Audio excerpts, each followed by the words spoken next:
Hey fellow cat adventurers, welcome back to Kitty Cat Go. Have you been on the hunt for an escape-proof cat harness so you can be sure your cat doesn't escape when you're on your outdoor adventures? Well, I have something to say that might surprise you. There is no such thing as an escape-proof cat harness. And it drives me nuts when companies make these bold claims. Not only does it give people a false sense of security, but it does a disservice to cats everywhere. The fact is, it's a dangerous claim to make. All right, ranting aside, though there might not be such thing as an escape-proof harness, there are several things you can do to help minimize the risk. If you want to learn how to help prevent those cat harness escapes, then keep watching. Hi, I'm Emily, cat trainer and cat adventure enthusiast. My goal is to educate, support, and encourage you to get out there, go new places, and do new things with your cat. Let's learn, grow, and explore together. First, let's talk about why a harness can't be truly escape-proof. It all comes down to a cat's anatomy. We've all heard the jokes about cats being made of liquid. They're just able to fit into such small spaces that seem like it'd be physically impossible for them to fit into. The reason is because their shoulder blades are attached to their body by muscle instead of bone, and their collarbone floats, meaning it isn't attached to any other part of their body. These physical characteristics are what allow them to fit into and through such small spaces.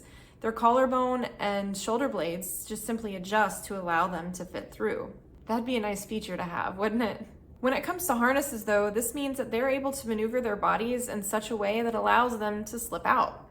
The other reason I think claiming a harness can be escape-proof is preposterous is because that's like claiming the same pair of jeans will look great and fit every person. We all know that's not true.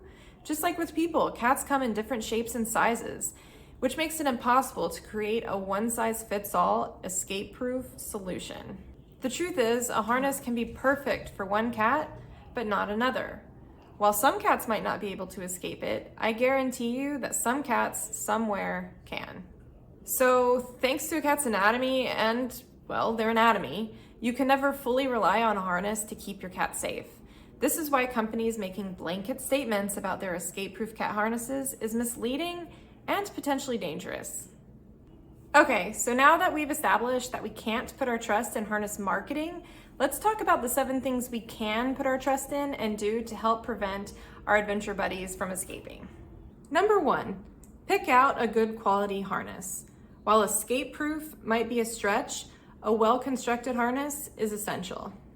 Not every harness is created equal, so you'll need to do your homework to figure out which one will be the best for your cat. In fact, you may even need to try a few different styles before you find the one. Features to look for include adjustable straps, a solid D-ring for leash attachment, something lightweight yet durable, one that's easy to put on, and possibly even one with reflective features for visibility and a place to attach a tracking device. Number 2, make sure the harness is fitted to your cat properly. Measure your cat before purchasing so you know you're getting the correct size. Most harnesses have size guides and sizing recommendations based on the measurements around your cat's neck and girth, and some even include the length of your cat's back. Once you've gotten the proper size, you'll need to adjust it to your cat. Not too tight, but not too loose. Comfort is key, but so is safety.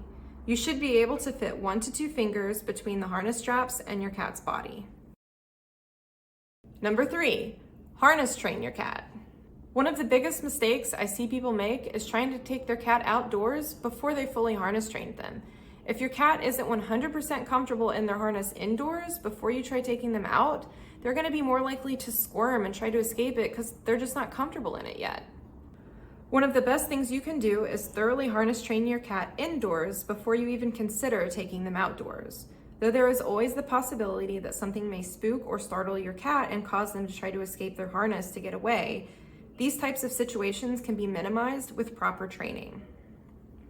Check out this video for a step-by-step guide on cat harness training. Number 4, know how to handle the leash. Leash handling is an art. It all comes down to leash slack and proper positioning. The most common way for cats to escape their harness is by backing out of it. To prevent this, you should always make sure there is slack in the leash and that you are positioned behind your cat and never in front of them. That way, there is no forward tension on the leash. If there is leash tension pulling forward, your cat will be much more likely to be able to slip backwards out of their harness. This graphic is a great illustration of how you should be positioned in relation to your cat. Understand too that cats move quickly, so they can change their position in the blink of an eye. For this reason, it's really important to keep your focus on your cat and not on your phone. No distractions. And never tether your cat. Tethering to a fixed point makes it super easy for your cat to get the leverage they need to back out of their harness. Number 5, backpack train your cat. Backpacks and strollers serve many purposes, including being a safe space for your cat to retreat to if they get scared. Even the most well-trained cat may get spooked and try to bolt. If you work on training your cat to jump into their backpack or stroller when something makes them nervous or scares them, they will be less likely to try to flee and slip their harness. Number 6, introduce your cat to new places gradually. When you first begin taking your cat outdoors, I always recommend starting close to home, like your backyard or porch. You shouldn't go straight from harness training to a busy park or hiking trail. Once your cat is ready, you can start venturing further from home. This process should be done gradually though. Sure, cat personalities come in all types. There are cats who are more outgoing and will be more quick to adjust to new things, but generally speaking, most cats are going to be nervous when being exposed to new places and new environments. If you rush the process and take your cat somewhere new before they're ready and without letting them adjust, they're going to be more likely to get scared and try to escape. When going somewhere new, you should keep your cat in their backpack or stroller at first, go somewhere that is less busy, pick a quiet, out-of-the-way corner or spot, give your kitty treats and praise. If they seem okay, you can open the top of their backpack or stroller and let them pop their head out. Give them the opportunity to come out if they'd like to, but don't force them. If they seem super stressed or nervous, go home and try again another time. And finally, know your cat's body language. Though cats might not be able to speak, they do communicate a great deal with their body language. So much about adventuring outdoors with our cats requires us to follow their lead, know their cues, and recognize how they're feeling. The more quickly you're able to recognize when your cat is stressed or scared, the better, because a scared cat is more likely to try to slip their harness and flee.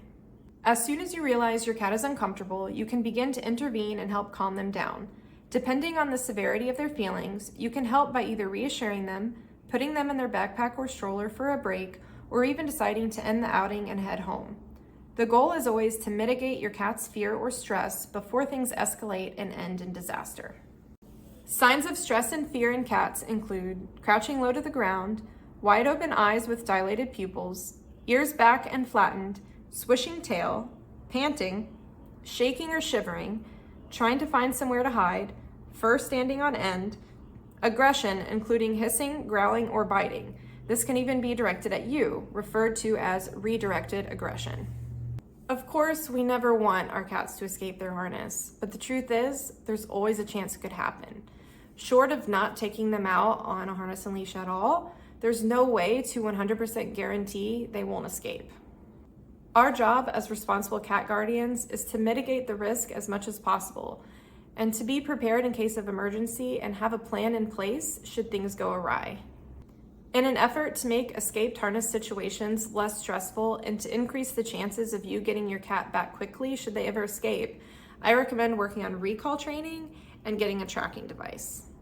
So there you have it, fellow cat adventurers. While the thought of an escape-proof cat harness is enchanting, the real magic lies in understanding, respecting, and safeguarding our kitty companions on their outdoor explorations. Remember, the bond you share is the true adventure. So stay curious, stay informed, and embark on those unforgettable journeys together.